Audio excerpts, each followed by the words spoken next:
Welcome to Creatively Yours, Maisha. Today we're going to be doing an easy abstract painting that anybody with no experience can do. It's fun, it's easy, it flows, and I'm going to give it to you step by step because when it comes to abstract painting, of course, you need to know a little bit of color theory, actually a lot, but you learn that over time. You grow with it, right? You don't stress over it, we just grow. I'm going to give you how to build layers, how to add texture, how to add different shapes, and also a supply list. All right, so if you're ready to have more creative fun like this and see more videos, please don't forget to like, subscribe, and share. And without further ado, let's jump right in. So as a base, I am using a sheet of 7 by 10 inch black mixed media paper, white, teal, magenta, cadmium yellow, and black acrylic paints. Of course, a large, medium, and small acrylic brush, and some gold leafing to top it all off at the end. All right, so here we go. We're going to go ahead and start with step one. You're going to take your large brush, so your biggest brush, and you're going to just paint a nice block of white in the top right corner. Now, as you can see, you mostly want to use like a crisscross brush stroke. That's my favorite way to apply paint because it keeps you from having like these kind of perfect, too rigid streaks, if that makes any sense. And also you want to try to keep some texture always on every layer, and that's what those crisscross brush strokes allow you to do. All right, and it also helps with your blending. So as you'll see in this next step, well, your next step was to put that white block in the lower left corner. All right, now here your next step, you're going to use cobalt teal, and you're going to put a teal square at the bottom. Now notice right here, you are going to use a crisscross brush stroke where the colors touch, just to kind of blend it together so you don't have that rough, straight edge. You want to have a nice kind of soft edge. So I left this little mistake that right there that I made in because I wanted to just express how important it is not to stress over mistakes, but to just allow it, embrace it, and turn it into something beautiful as you go. Like my little sister always says, we are making lemonade out of lemons, and that's just how we flow. That's just how we go. All right, so here we coming back in with the next layer of white. Again, trying to leave a little bit of that black layer to shine through, and not forgetting to use your crisscross brush strokes to blend where those two colors meet. We don't really want too many hard edges around here. All right, and so that's layer one. Okay, so now I've allowed layer one to dry. Very important, take note of this. You want to let your layers dry in between. If you don't, you will wind up with a muddy mess. That is a very important lesson to learn as you begin to learn how to build up layers when creating abstract art. All right, so here we go with layer two.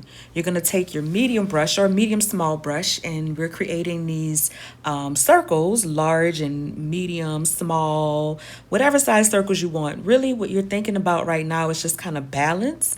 Like what you're doing to one side, you wanna do to the other. It doesn't have to be too rigid, too perfect, but you do want to keep balance in mind.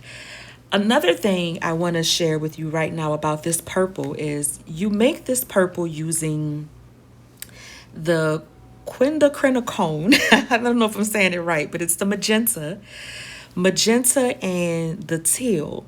That is what gives you this beautiful purple. I mean, this is the only way I like to make purple if I don't, take it right out of the tube.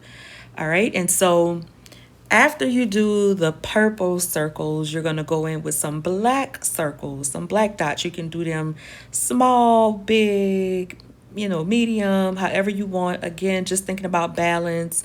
Again, it doesn't have to be too rigid because here on the other side, instead of circles, you're going to do black lines. Just some broad black lines. I'm using a small brush to make these broad black lines.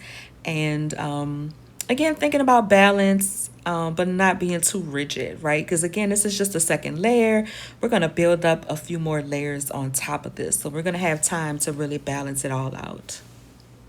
Okay, so with the next step is technically the same layer. So we're not going to really do too much, but we're going to take a very small detail brush. And I just made this detail brush using a small brush, and I cut up the hairs until I left only about 5. And I'm using metallic gold paint. You're going to use your metallic gold paint, and you can either use your brush to smooth it out to make these broader lines, or your finger like me. Just put your hand in it and blend it out with your finger. You'll get a nice different kind of texture. And you just have to play with it and practice and see how you like to use those hand movements to get the texture you want on the page. All right, so again, I'm not going over the other colors too much because I haven't allowed this second layer to dry, even though this is technically really still the same layer. It's not the third layer. This is technically really still the second layer. All right, so now you're going to use that same detail brush, metallic gold paint, and you're just going to make some detailed lines. I did the first one is going to go around one of your black circles. The second one, again, I'm thinking about balance. So what you kind of do to one side, you want to do to the other. If you have some gold marks on the right, you're going to put some gold marks on the left. And actually, you don't have to put them where I put them. You just want to make sure it's balanced out. Okay, so I'm going to give you a few minutes to decide where you want to put them, how you want to put them. Take your time with it. Pause the video and just work on that part until you feel good about it, until you get to a stopping point. Okay, so now I'm coming in again with the same detail brush, and I'm adding some little white, some small white detail marks. And I really want to emphasize that you don't have to put your marks exactly where I put my marks. You just want to think about balancing out each layer. So now you're going in with the white detail marks, whatever you do on the left side. You don't want to put too many white detail marks on the right side and don't have any white detail marks on the left side. You want to have about equal amounts so that it balances out. And again, that's also ambiguous because you don't want to be too rigid, right? You want it to be kind of this beautiful push and pull with balance and unity and harmony and rhythm and flow. That's very important in your abstract paintings. Okay, so now this layer is completely dry. It may have been an hour or two or maybe a day or so. And you're going to go in with some magenta. You're going to do a little bit of finger painting. And I'm just having fun. What I'm doing to one side, I come on down to the other corner and do to the other, not really being too rigid. Just however it flows out is how it flows. And it actually turns this kind of beautiful purpley color. Remember, that's how you got the purple of those circles with that blue and teal. So now you're going to do a little bit of finger painting with gold as well. So again, just building up layers. Now, I want to mention this because this is very important. You get such a nice, beautiful, like orangey color when you do metallic and the metallic gold and magenta. So this is a little bit of color theory now, right? Knowing what colors can go, side by side on different layers. So for instance, you could not do, let's say, the gold and the purple because it would turn muddy. But the gold and magenta, even if when they're wet, they're going to turn a beautiful kind of orangey glow.